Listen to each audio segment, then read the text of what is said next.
नमस्कार, मैं हूं रवीना टंडन। वक्त हो गया है गुड न्यूज टुडे पर आपको देश की बात सुनाने का।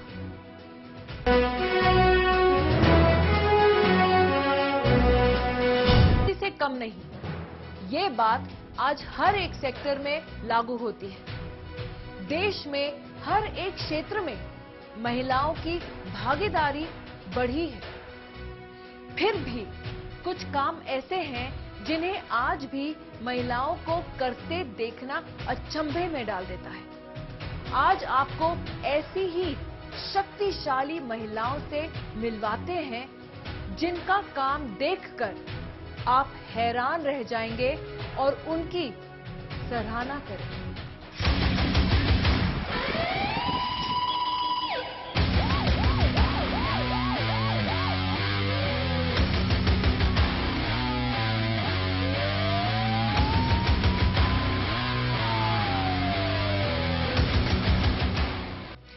देश की सुरक्षा में जुटी बेटियां फाइटर प्लेन उड़ा रही हैं। शहरों में महिलाओं का कार ड्राइव करना भी आम बात है, लेकिन अभी भी कुछ काम ऐसे हैं जो महिलाएं नहीं करती। सड़क किनारे मोटर मैकेनिक की किसी दुकान पर अगर कोई महिला काम करती नजर आए तो आप यकीनन चौंक जाएंगे। और अगर वो महिला भारी टायर के पंक्चर लगाती नजर आए तो आप हैरान रह जाएंगे। लेकिन ये हैरानी सोच की वजह से है और इसी सोच को चुनौती देती हैं उत्तराखंड की कमला नेगी। मुक्तेश्वर में उन्हें सभी आयरन लेडी कहते हैं। बेड़ू पाको बारू मासा ओ नरण का फल पाको चैता मेरी थैला अलमड़े की लाल बजारा ओ लाल मटे की चीड़ी मेरी थैला ओ नरण लाल मटे की चीड़ी मेरी थैला बेड़ू पाको बारू मासा ओ नरण का फल पाको चैता मेरी थैला। आपकी गाड़ी का टायर जब खराब हो जाता है या गाड़ी खराब हो जाती है, अमूमन दुकान पर जाते ही आप कहते हैं कि भैया, चाचा, अंकल, दादा, ये टायर ठीक कर दीजिए, पंचर सुधार दीजिए। लेकिन उसी दुकान पर जब आप जाएंगे और कहेंगे कि दीदी गाड़ी ठीक कर दीजिए, पंचर बना दीजिए, तो आपको अजीब जरूर लगेगा, लेकिन आप बहुत हैरान हो जाएंगे। और इसी तरह से एक आयरन लेडी की हैरान कर देने वाली कहानी आज हम आपको सुना रहे हैं। एक ऐसी आयरन लेडी है जो हाथ में चूड़ियां पहनती हैं, मेहंदी लगाती हैं, माथे पर सिंदूर भरती हैं, साड़ी पहनती हैं, और वहीं दूसरी ओर इनके हाथ में हथौड़ा है और भारी भरकम 54 किलो का जेसीबी का टायर भी है। क्योंकि इनका कहना है कि महिलाएं वो सब कुछ कर सकती हैं जो आप सोचते हैं कि वो नहीं कर सकती हैं। तो आइए मिलवाते हैं आपको इसी पहाड़ों की आयरन लेडी से।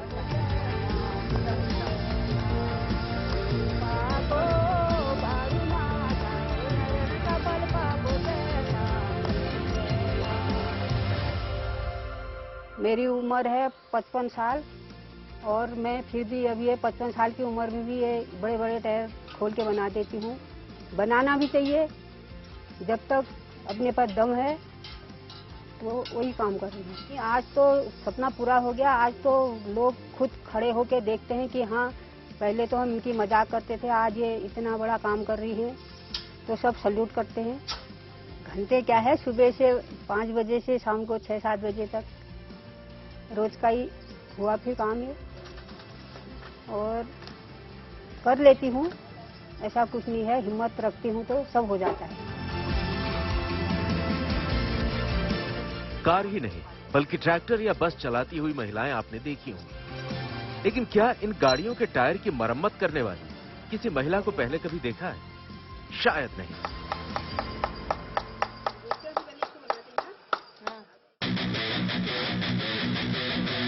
और इसलिए उत्तराखंड में मुक्तेश्वर की कमला देवी को ये काम करते देखकर लोग हैरान रह जाते हैं।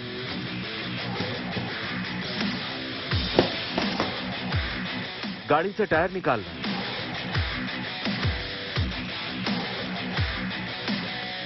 उसका पंचर ठीक करना,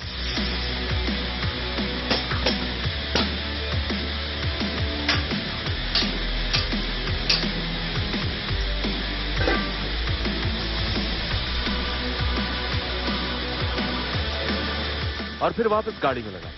मेहनत का काम।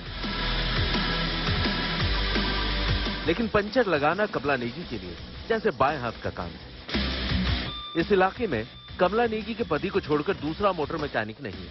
गाड़ी कैसी भी हो, मरम्मत के लिए यही आती है। जब पति दुकान पर नहीं होते तो कमला नेगी आसानी से बाइक की छोटी मोटी समस्या भी दूर कर देती है।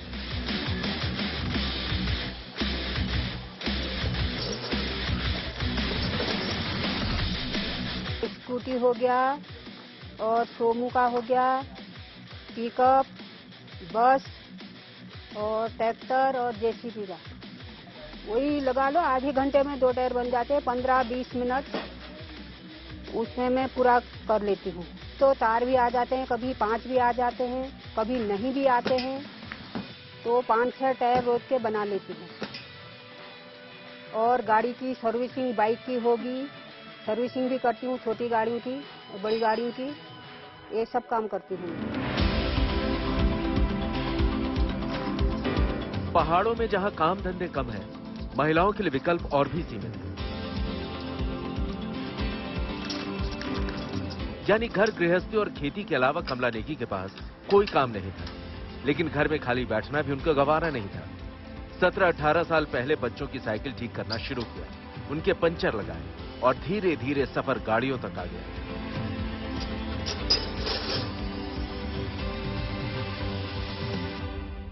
– 2004 से शुरू किया मैंने और मैं तब बच्चों को साइकिल सिखाती थी। तो धीरे धीरे मैंने साइकिल से लेके आज ये बड़ी गाड़ियों का मैं पंचर जोड़ती हूँ। और मुझे लगा कि महिलाएं हर काम करती हैं, तो मैं क्यों न ये हट के काम करूँ। तो मैंने हट के काम किया, तब मैं यहाँ तक पहुँची हूँ। देखो बोलते हैं कमला दीदी टायर वाली और आयरन लेडी डॉक्टर कमला नेगी।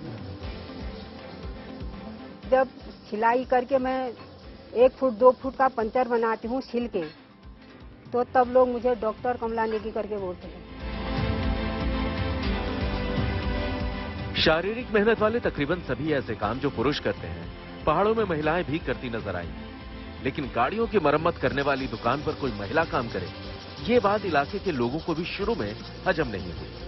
गांव वालों ने कई बार रोका टोका, कुछ ने तंज कसे, कईयों ने मजाक उड़ाया, लेकिन कमला नेगी अपने काम में जुटी रही। समाज की परंपरागत सोच को चुनौती देना आसान नहीं होता, लेकिन कमला नेगी के शौक और जुनून को उनके पति का भरपूर साथ मिला। इस काम से कमला नेगी का लगाव देखा तो पति ने भी उन्हें लगन से सिखाया। हालांकि लोगों ने क्या कुछ नहीं कहा, महिला होकर पुरुषों वाला काम, और वो भी पंचर लगाने का काम। सवाल उठे, उलाहने दिए गए, लेकिन ना तो कमला नेगी का इरादा कमजोर हुआ और ना ही उनके पति को कोई फर्क पड़ा। शुरू में कहा लोगों ने कि यार अपनी औरत से तू यहाँ दुकान पर काम करा रहा हूँ। मैंने कहा भाई मैं नहीं कराता हूँ, उसकी स्वेच्छा है, मेरा हाथ बटाने को तैयार रहती, तो ही वो काम करने में खुश रहती है। तो आज खुद ही लोग कहते हैं यार वास्तव में आयरन लेडी के नाम से जानी जाती है। सब आप लोगों की उससे, आसपास के लोगों से कहता हूँ कि महिला से, कमला से सीखो, जंगल जाना, सिर में बोझा लाना, गाय पालना, सब कुछ करो। बहरहाल कुछ थोड़ा बाहर की दुनिया में भी कुछ नया करके दिखाओ। बहुत बहुत धन्यवाद कहना चाहेंगे जो उन्होंने आज तक हमारा इतना साथ दिया है।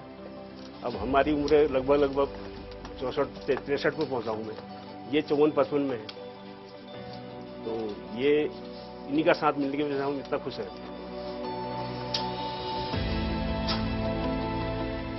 ये काम कमला नेगी को पहचान देता है, सम्मान देता है।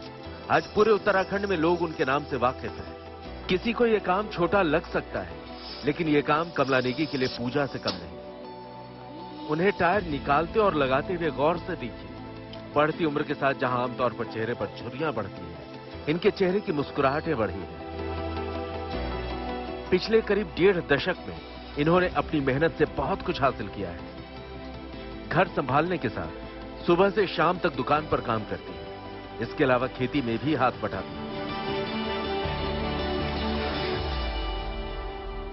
हम क्यों हर काम को स्त्री या पुरुषों में बांट देते हैं और उसे जेंडर स्पेसिफिक नजरिए से देखने लगते हैं, और शायद इसी स्टीरियोटाइप को आयरन लेडी या फिर टायर वाली कमला दीदी तोड़ रही हैं और हमें ये बता रही हैं, ये संदेश दे रही हैं कि एक महिला चाहे तो कुछ भी कर सकती है, लेकिन उसे चाहिए सिर्फ एक चीज, और वो है हिम्मत, जो उसका औजार भी है और आभूषण भी।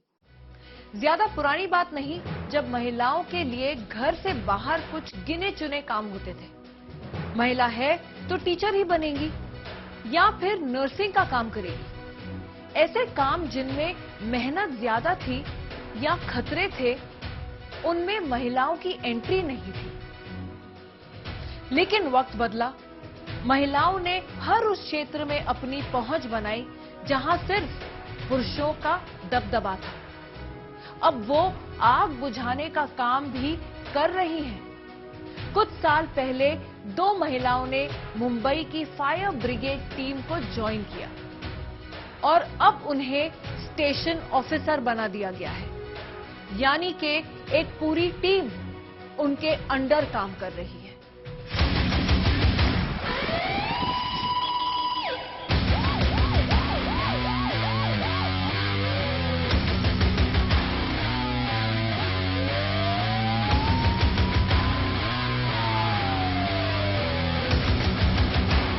लोगों ने जब ज्वाइन किया तभी भी सुनने को मिलता था कि जैसे कि महिलाएं आग लगाने का काम करती है, वो बुझा नहीं सकती, ऐसा बोलते।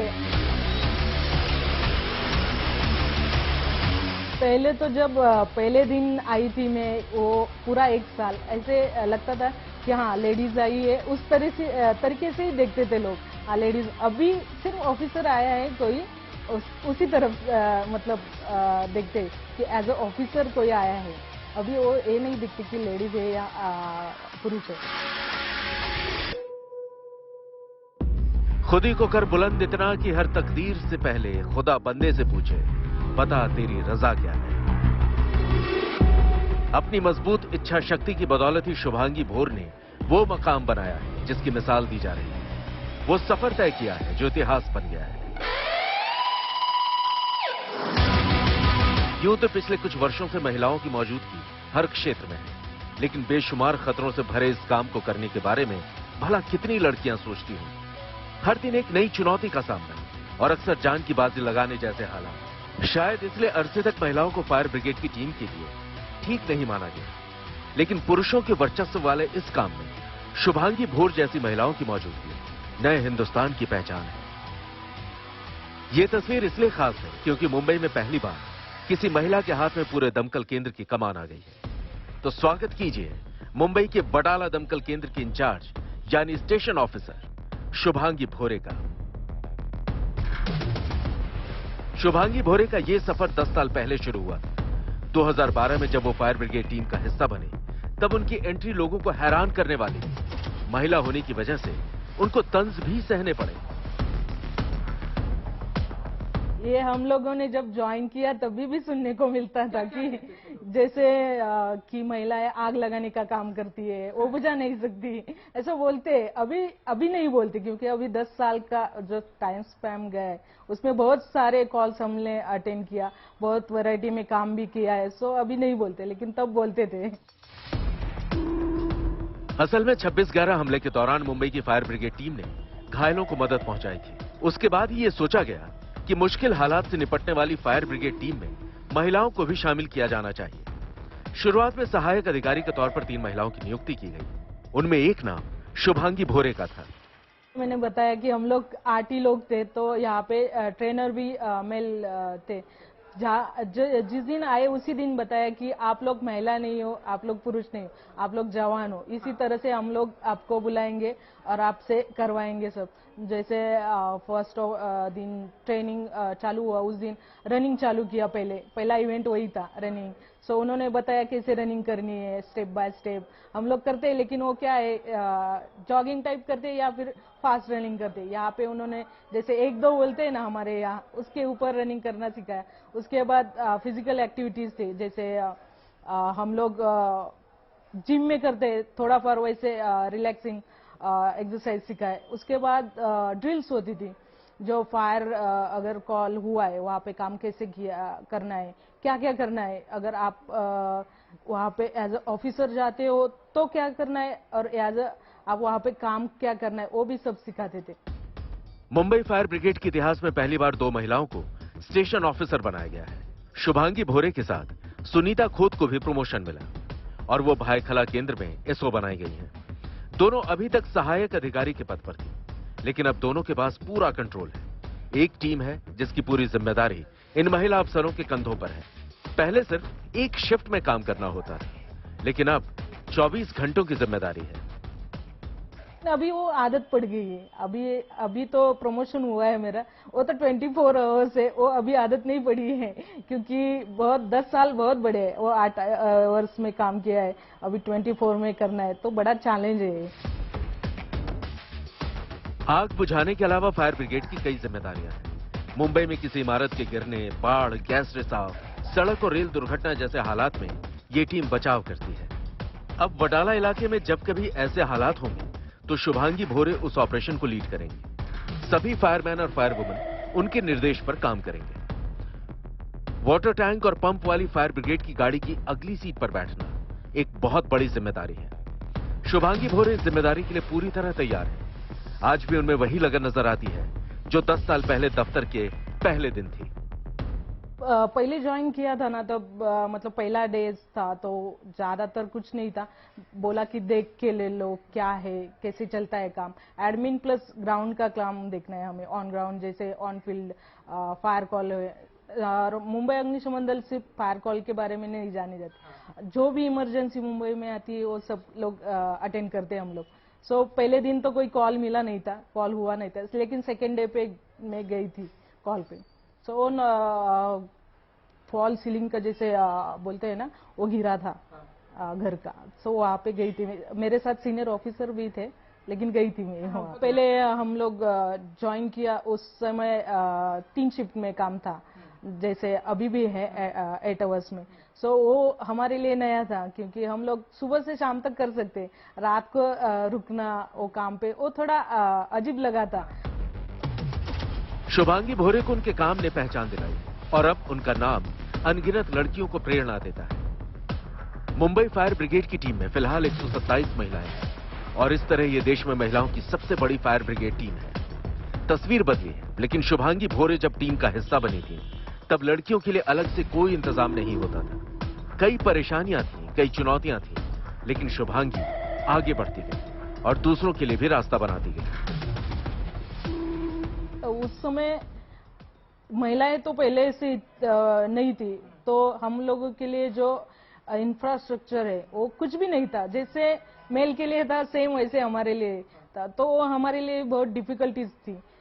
महिलाओं की प्रॉब्लम होती है थोड़ी अलग, तो सो वो डिफिकल्टीज बहुत आती थी। जैसे मैं यहाँ पे हूँ तो यहाँ पे अरेंजमेंट किया हुआ है, लेकिन बाहर जहाँ पे महिला नहीं है वहाँ पे नहीं था, तो वो बाद में हो गया हमारे आने के बाद में, पहले नहीं था, तो डिफिकल्टीज होती थी। मुंबई फायर ब्रिगेड टीम में एंट्री के लिए महिलाओं को कठिन टेस्ट से गुजरना होता है।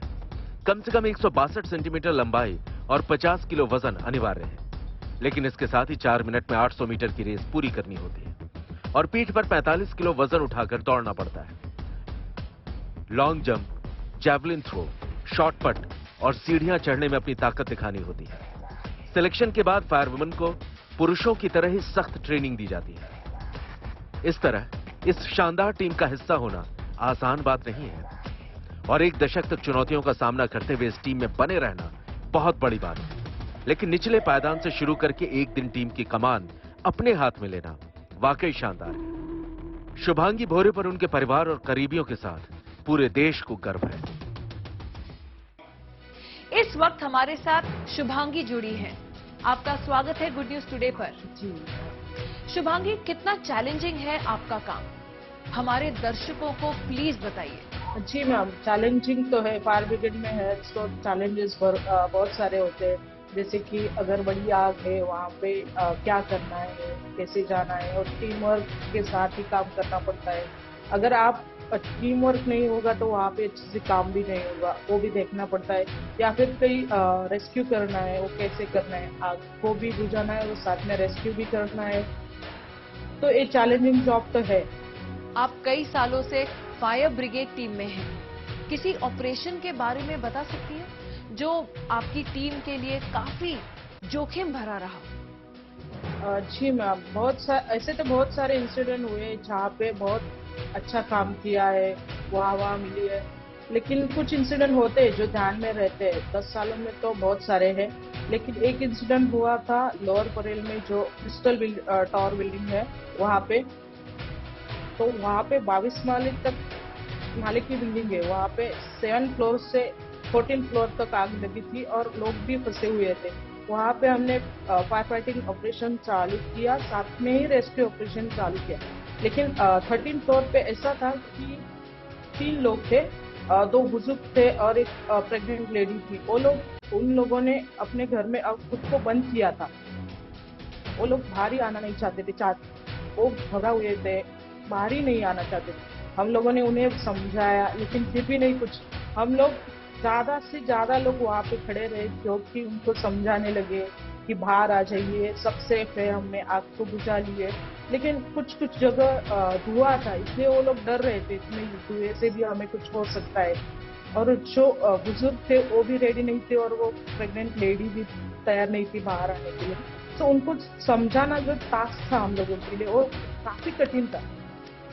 हम आपको सलाम करते हैं और शुक्रिया करते हैं कि आप यहाँ आए और हमसे जुड़े। आपको आगे के लिए बहुत बहुत शुभकामनाएं। Thank you. दुनिया में सबसे मुश्किल काम क्या है? किसी अपने को अंतिम विदाई देना। इस दुनिया से जाने से पहले सबकी ये इच्छा होती है कि अंतिम सफर में उसके अपने साथ हो। लेकिन कई लोग ऐसे भी होते हैं जिन्हें आखिरी सफर में कोई साथी नहीं मिलता। ऐसे में लखनऊ की वर्षा वर्मा की ये कोशिश है कि कोई भी व्यक्ति लावारिस की तरह इस दुनिया से न जाए। समाज के तमाम बंधनों को तोड़कर वर्षा पिछले 5 साल से ये बेमिसाल काम कर रही है।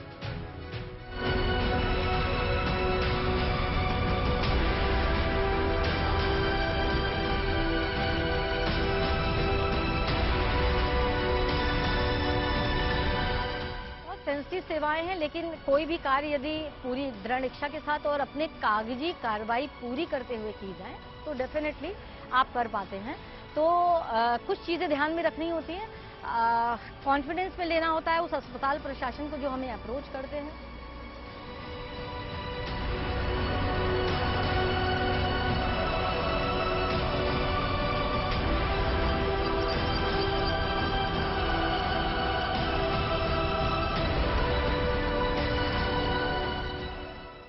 हो सकता है कुछ चीजें आपको तोड़ दें, आप टूट जाएं, लेकिन आपको ये ध्यान रखना है, टूट भी जाइए तो बिखरना नहीं है, समेट करके वापस आपको निकलना है अपनी मंजिल की ओर। अगर आपको पता है कि आपकी मंजिल बेहतर है, समाज को आप एक कुछ पॉजिटिव दे करके जाएंगे।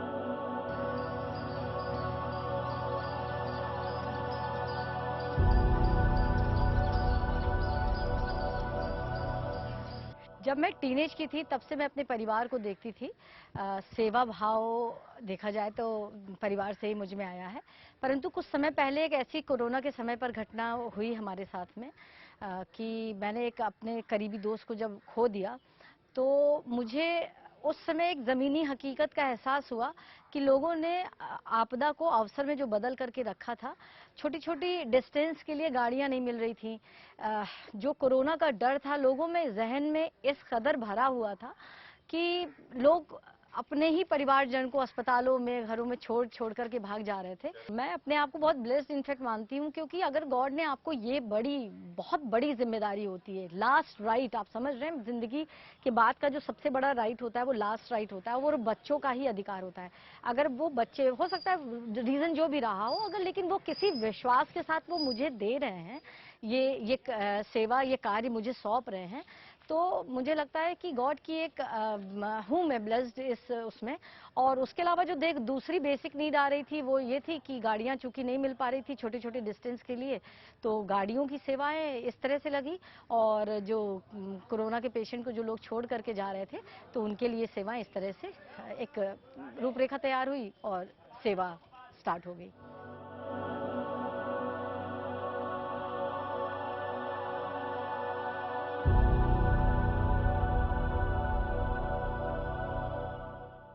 ये जो सेवाएं हैं लास्ट राइट्स की, ये डेस्टिट्यूट पे बेसिकली 5 साल हो रहे हैं मुझे।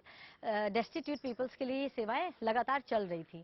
फिर ये सेकेंड वेव आया तो ये इसने रूप थोड़ा सा विस्तृत किया और बड़ा किया और डिफरेंट हो गया, लेकिन सेवाएं निरंतर दी गई।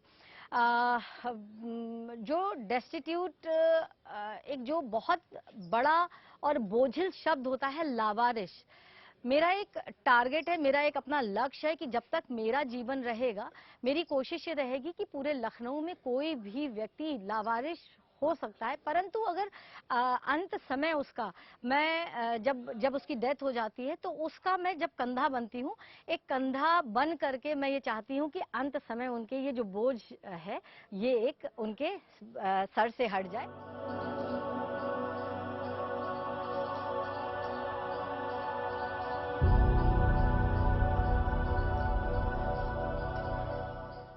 शुरू में तो नहीं अच्छा लगा, क्योंकि बहुत फ़ोन आते थे अपनी बेटी को समझा लो, उसको कुछ हो ना जाए। मगर जब हमें लगा कि हमारी बेटी बहुत अच्छा काम कर रही, फिर हमने मना नहीं किया। और इतना अच्छा देख के लगता है कि शायद हमारी कोख धन हो गई इसको इस जन्म दे के।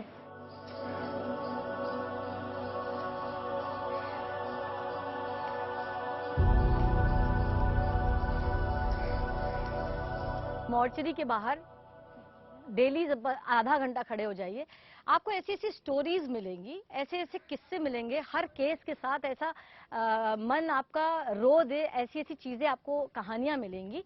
तो मैंने देखा कि एक बहुत बेसिक नीड वहां पे थी। मॉर्चरी के बाहर चूंकि हमारा कोरोना के समय में निरंतर आना जाना रह रहा था, शव हम अपने हाथों से उठा रहे थे, उनको क्रिमेट कर रहे थे, तो मैंने एक वहां पे ये चीज देखी कि ये जरूरत सिर्फ कोरोना के समय की नहीं है।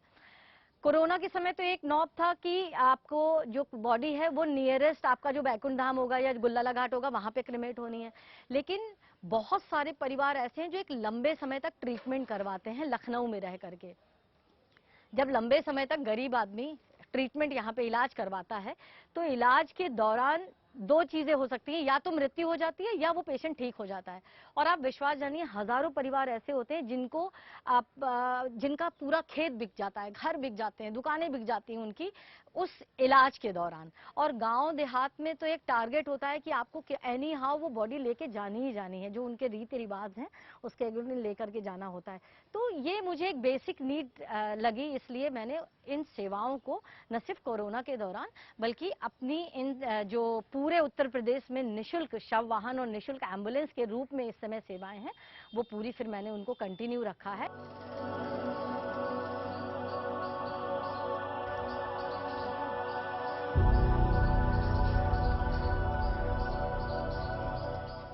ये बहुत सेंसिटिव सेवाएं हैं, लेकिन कोई भी कार्य यदि पूरी दृढ़ इच्छा के साथ और अपने कागजी कार्रवाई पूरी करते हुए की जाए तो डेफिनेटली आप कर पाते हैं। तो कुछ चीजें ध्यान में रखनी होती हैं, कॉन्फिडेंस में लेना होता है उस अस्पताल प्रशासन को जो हमें अप्रोच करते हैं। हमारा नंबर वायरल है, वहां पे पर्चे लगे हुए हैं, अलग अलग थारों पे लगे हुए हैं, अलग अलग अस्पतालों की मॉर्चरी में लगे हुए हैं, अलग अलग हमारे अस्पतालों में लगे हुए हैं। अभी डॉक्टर्स को भी पता है तो वो डायरेक्टली भी अप्रोच करते हैं हमें। जब हमें कहीं से कोई अप्रोच आता है हम अपनी गाड़ी भेजते हैं या मैं खुद जाती हूँ, और जाने के बाद में हमारी कुछ कागजी कार्रवाई होती है, वो मैं कंप्लीट कराना होता है।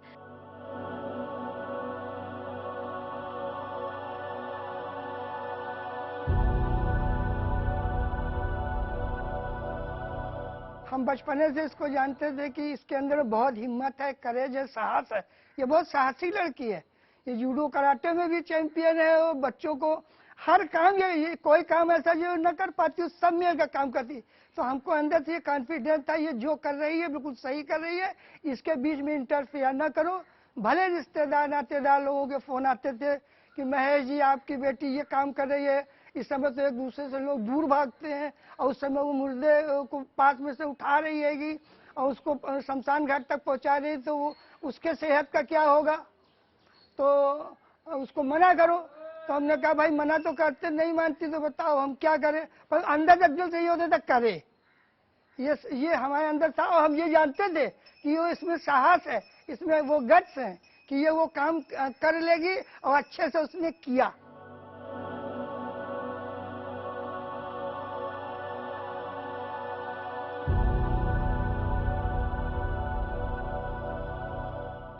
और आई विश कि मेरे मरने से पहले कुछ मुट्ठी भर लोग हमसे प्रभावित हो जाएं और इस तरह की सेवाएं बंद ना हो मेरे मरने के बाद में, ये निरंतर चलती रहें, तभी हमारी जाकर के ये सेवा जो है सफल होगी, वरना शायद हम यही समझेंगे कि कुछ कमी रह गई हमारी सेवा में।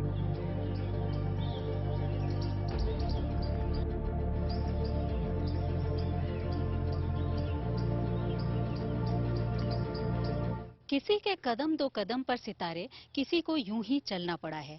जीवन और मृत्यु दोनों शाश्वत है और जीवन में अधिकार की तरह ही मृत्यु के बाद सम्मान के साथ अंतिम संस्कार का अधिकार भी सबका है। और अगर ये अधिकार देने वाली, दिवंगत लोगों को मोक्ष की तरफ ले जाने वाली कोई महिला हो तो उसे आप शत्रुपा ही मान सकते हैं। वर्षा वर्मा का लक्ष्य भी यही है कि उनके रहते उनके शहर में कोई भी शव लावारिस न हो। महिलाओं की सेहत से जुड़े कुछ ऐसे मुद्दे होते हैं जिन पर गांव और पिछड़े इलाकों में आज भी खुलकर बात नहीं होती। इसका भारी खामियाजा महिलाओं को ही उठाना पड़ता है। कई बार उन्हें कैंसर जैसी घातक बीमारियां हो जाती हैं। गोरखपुर की अनु सिंह ने इसी परेशानी को दूर करने का बीड़ा उठा लिया। अनु सिंह महिलाओं की सेहत पर खुलकर बात करती है। अपनी अथक कोशिशों से अनु ने यूपी, बिहार और झारखंड में हजारों महिलाओं का बड़ा नेटवर्क तैयार कर लिया है। और आप भी बताएं कि आप भी स्नैकी पैड इस्तेमाल कर रहे हैं। हम लोग जिस पे काम कर रहे हैं बायोडिग्रेडेबल होता है। गोरखपुर की गलियों में महिलाओं को समझाती अनु सिंह को अक्सर देखा जा सकता है। और आपको पता है कि गांव की औरतें इसके बारे में बात नहीं कर पाती और मुझे बहुत अच्छा लगता है आपसे बात करके। समूह में हो या अकेले में, जहां भी मौका मिलता है अनु सिंह महिलाओं को उनकी सेहत से जुड़ी जरूरी बातें याद दिलाती रहती है। अनु सिंह ग्रामीण महिलाओं को बताती है कि किस तरह सैनिटरी नैपकिन्स की जगह कपड़े और पत्ते इस्तेमाल करने से गंभीर बीमारी का खतरा बना रहता है। ज्यादा कुछ नहीं, ये हमारा स्नैकी पैड अधिकार है और एक औरत अगर नहीं होती तो शायद इस दुनिया में कोई होता है, हम और आप चाहे जेंट्स कोई होता नहीं। तो ये हमारा अधिकार है, स्नैकी पैड जो है हमारा अधिकार है, हमें मांगना चाहिए। या आप अपने हस्बैंड से मांगे या हम अपने पेरेंट्स से मांगे, किसी से। और ये कोई एक शर्म की चीज नहीं है, ये प्राकृतिक देन है।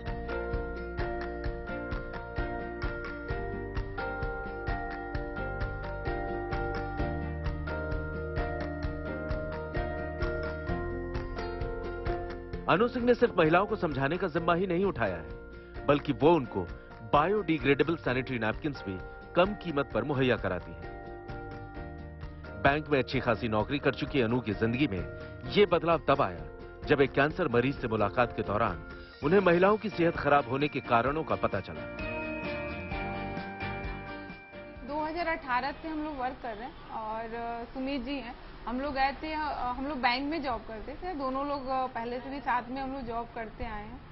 वहाँ पे हम लोग एक दोस्त थे जिनको कैंसर हुआ था, तो वो हम लोग दिल्ली गए थे उनको देखने के लिए। तो वहाँ पे पता चला कि बहुत ऐसी लेडीज़ें घूम रही थी। तो डॉक्टर फ्रेंड मतलब एक थे फ्रेंड सर्किल, उनसे पूछा गया कि क्या है ये लड़कियाँ क्यों, क्योंकि ऐसे ऊपर से देखने में ठीक ठाक दिख रही हैं, लेकिन ऐसा क्या है कि हॉस्पिटल में भरी हुई हैं। तो उन्होंने बोला इनके यूट्रस निकाल गए हैं। वो अनमैरिड लड़कियां थी। फिर उनसे पूछा ऐसा क्यों है, तो उन्होंने बताया कि ये जो पीरियड के समय जो कपड़े इस्तेमाल हो रहे हैं या जो पैड है ये तो सबसे ज्यादा हानिकारक है। तो हम लोगों ने पूछा तो फिर क्या आप कपड़े भी बता रहे हैं नुकसान होगा, पैड भी बता रहे हैं कि वो भी नुकसान करेगा, तो किया क्या जाए। तो उन्होंने इस स्मार्ट सैनिटरी नैपकिन के बारे में बताया कि ऐसा नहीं कि ये प्रोडक्ट आज है, ये बहुत पहले से है, लेकिन वही आपका अवेयरनेस ना होने के कारण इसको लोग इस्तेमाल नहीं करते। तो फिर वहीं से मैम विचार बना। अनु ने बैंक की नौकरी छोड़ने के बाद 2018 में अपनी संस्था बनाई, लेकिन उन्होंने एक ऐसी राह को चुना जिस पर चलना किसी चुनौती से कम नहीं था। वो जहां भी जाती सैनिटरी नैपकिन के इस्तेमाल पर बात करने के लिए उन्हें विरोध का सामना करना पड़ता है।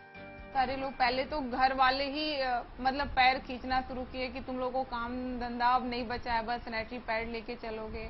या मतलब समाज में हम लोग को बहुत तरीके से दिखते, लोग कमेंट करना शुरू किए कि कुछ नहीं बस सैनिटरी पैड। कुछ ऐसे हम लोग के फ्रेंड आज भी हैं जो अरे अभी ये लोग तो सैनिटरी पैड पे ही बात करेंगे, मतलब आज भी हम लोग को इग्नोर करते हैं कि इन लोगों के पास कुछ है नहीं, अभी लेडीजों का एक प्रोडक्ट ले लिए हैं, चल दिए हैं, उसी पे लोग काम कर रहे हैं। गाँव में भी यही है, कुछ एक मजाक के पात्र भी कुछ दिनों तक हम लोग को बनाएगा, लेकिन हम लोगों ने उससे माइंड नहीं किया क्योंकि हमें औरतों के लिए काम करना था, क्योंकि हम लोग ऐसे औरतों से मिले थे जो इनके यूट्रस निकाल दिए गए हैं। तो हम लोग का बस फोकस ये था कि दुनिया क्या करी हमें उससे मतलब नहीं है, हमें ये मकसद है कि हमें उन औरतों को कैसे बीमारी से बचाना है। कहते हैं ना कि एक बार अगर कुछ मन में ठान लिया जाए तो किसी रुकावट को पार करने की ताकत आ ही जाती है। इस सोच के साथ अनु भी धीरे धीरे अपने मिशन पर आगे बढ़ती गई। इस दौरान अनु को कुछ दोस्तों का साथ भी मिला। अब वो एंटी बैक्टीरियल चिप वाली सैनिटरी नैपकिन भी तैयार करवाती है। इस काम से कई लोगों को रोजगार भी मिला है। इन लोगों का ही साथ मिला ताकि आज लोग हम लोग को सुन पा रहे हैं। टॉपिक की शुरुआत मैम लोग ही कर पाती है। आज भी किसी क्षेत्र में जाया जाता है तो अगर महिलाएं से बात करना है तो महिला को ही सामने पहले खड़ा होना पड़ता है, बाद में फिर उस टॉपिक पे हम लोग आते हैं। लेकिन कहीं ना कहीं 100% सपोर्ट इन लोग का रहता है और खासकर अनु जी का रहता है, क्योंकि अनु जी ये सारी औरतों को लेके चलती हैं और काफी हद तक हम लोग का जो संकल्प था कि हमारी वजह से हम एक महिला को भी बचा पाए तो हम लोग के लिए सौभाग्य होगा। लेकिन आज हम लोग फक्र से कह सकते हैं कि अनु जी की वजह से आज हमारे यहाँ 3000 एवं महिलाएं वर्क कर रही हैं। साथ साथ हम कोख तो बचा ही रहे हैं, उनकी जिंदगी तो बचा ही रहे हैं, हम उनको आत्मनिर्भर बनाने का भी ट्रेनिंग देते हैं, उनको सिखाते हैं, बताते समझाते हैं। आज अनु का काम उत्तर प्रदेश के कई जिलों के अलावा बिहार, झारखंड और असम तक फैल चुका है। अनु के इस काम में कई पुरुष वॉलंटियर्स भी मदद करते हैं, लेकिन छोटे शहरों की महिलाओं की तादाद ज्यादा है जो अनु से जानकारी पाकर उसे आगे दूसरी महिलाओं को बताती है। अनु ने गांव-गांव जाकर महिलाओं को समझाने के लिए करीब 5000 महिलाओं का बड़ा नेटवर्क भी तैयार किया है।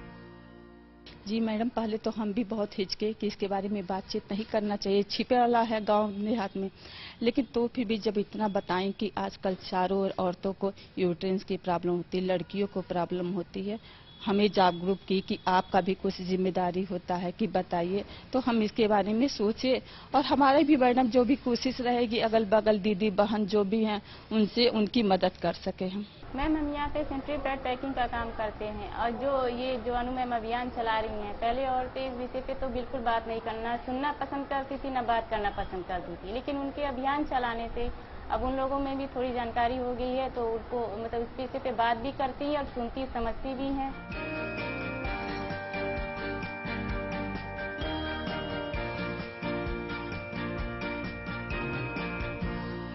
आज भी कुछ बातें ऐसी हैं जिन पर लोग खुलकर बात करना पसंद नहीं करते।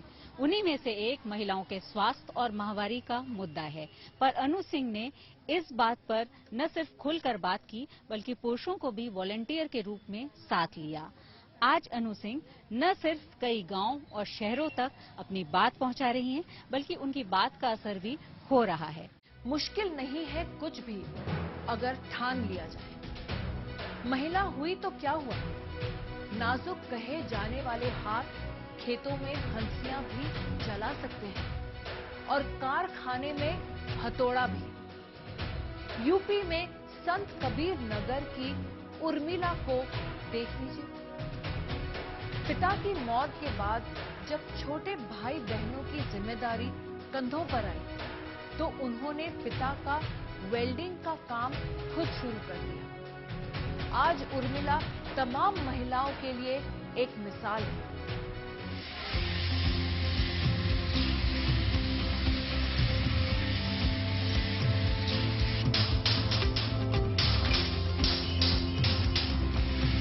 उसको जब जब देखा लोहा देखा, लोहे जैसा तपते देखा,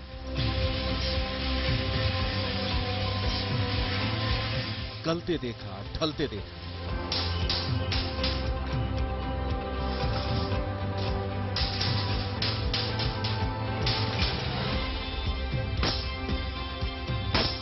मैंने उसको गोली जैसा चलते देखा।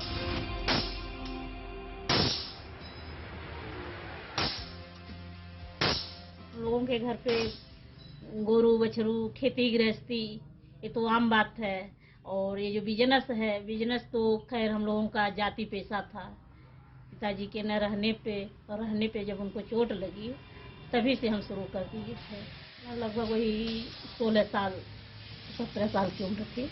मुझसे एक छोटी थी, उसके बाद ये भाई थे, उसके बाद फिर एक बहन, फिर एक भाई, फिर 2 बहन हैं। जो सबसे छोटी बहन है उस समय उनकी उम्र जिस समय पिताजी एक्सपायर हुए हैं लगभग 1.5-2 साल थी।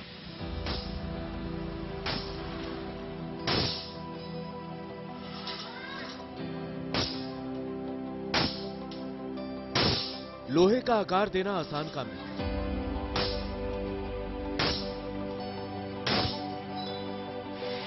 लोहे को काटना, उसे वेल्डिंग मशीन से जोड़ना और इस तरह अलग अलग ढांचे बनाना, आमतौर पर यह काम पुरुष करते हैं। इसलिए जब कोई पहली बार उर्मिला विश्वकर्मा को वेल्डिंग मशीन से काम करते देखता है तो हैरान रह जाता है और उर्मिला की लगन देखकर अगले ही पल उनका मुरीद हो जाता है। न तो ये शौक है न शगन। करीब 20 साल पहले हालात ने उर्मिला विश्वकर्मा के सामने एक चुनौती रखी। घर की सबसे बड़ी औलाद होने के नाते छोटे भाई बहनों की जिम्मेदारी उनके कंधों पर आ गई। उर्मिला न घबराई न परेशान हुई। पहले तो कुछ छोटे मोटे काम किए, लेकिन बाद में पिता की दुकान चलाने का फैसला किया। पिताजी को चोट लगी। चोट लगने के बाद जो है घर की स्थिति बहुत खराब हो गई। खुदा न खास्ता वो एक्सपायर भी हो गए। इसकी वजह से घर गृहस्थी बहुत नाजुक था। भाई बहन बहुत छोटे थे, माता जी अकेली पड़ गई। इसकी वजह से जो है हमको अपने तरीके से अपना घर परिवार चलाना था। जैसे भी हमको जैसे अच्छा लगा, समझ में आया, हमने किया। जब सफर शुरू किया था तब उम्र कम थी, लेकिन एक बार काम शुरू कर दिया तो उर्मिला आगे बढ़ती ही गई। जिम्मेदारी बड़ी थी और काम भी आसान नहीं था, इसलिए छोटी उम्र की लड़की ने खुद को झोंक दिया। पिता की छोटी सी दुकान एक रोज बड़ी हो गई। कारोबार भी अच्छा चल पड़ा। कमाई बढ़ी तो भाई बहनों को अच्छी शिक्षा मिली, समाज में सिर उठाकर जीने का हौसला मिला। सबको हमने पढ़ाया लिखाया।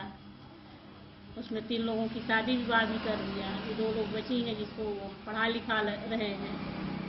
तीनों बहनें, 2 बहन हमारी बीए कर चुकी हैं, एक बहन बीएससी कर चुकी हैं, बीएड कर रही हैं। अब यही है, सब घर गृहस्थी है। अपना ये जो लोहे का दुकान है, कारोबार है। घर के मुखिया के देहांत के बाद परिवार के पास आमदनी का कोई जरिया नहीं, लेकिन बेटों को महत्व देने वाले समाज में एक बेटी ने आगे बढ़कर जिम्मेदारी ली।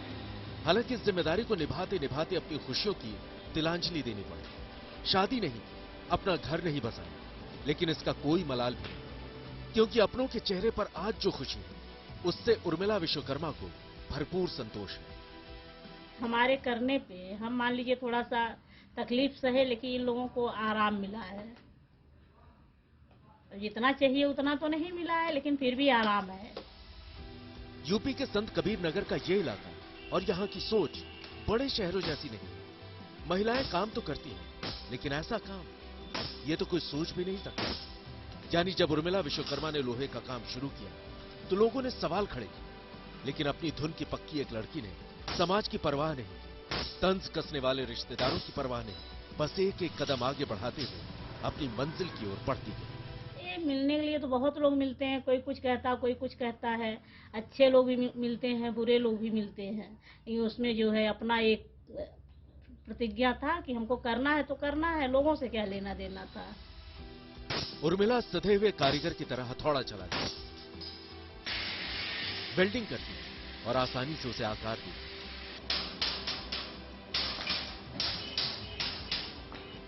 दुकान पर बैठती है, सामान बेचती है, हिसाब किताब रखती है, लेकिन इसके साथ ही घर की दूसरी जिम्मेदारियां भी निभाती है। बहनें पढ़ रही हैं, इसलिए वो रसोई में रोटी बनाती हुई भी नजर आती है। यानी सुबह से शाम तक जिंदगी का संघर्ष इस महिला को तोड़ने में कामयाब नहीं हुआ, बल्कि अपनी मेहनत, काबिलियत और जुनून से उर्मिला ने परंपरा को तोड़ा, समाज की सोच को बदल दिया। इनका जीवन लाखों बेटियों के लिए एक मिसाल है, जो अपने दम पर अपनी जिंदगी जीने का सपना देखती है। महिलाएं हो चाहे बच्चियां हो, अपने जीवन में कभी भी कठिन से कठिन परिस्थिति में उनको घबराना नहीं चाहिए, संघर्ष करना चाहिए। जो भी काम करें मेहनत से करें, तन मन से करें, सफलता उनको मिलेगी। मतलब किसी मोड़ पे उनको घबराना नहीं चाहिए, डरना नहीं चाहिए।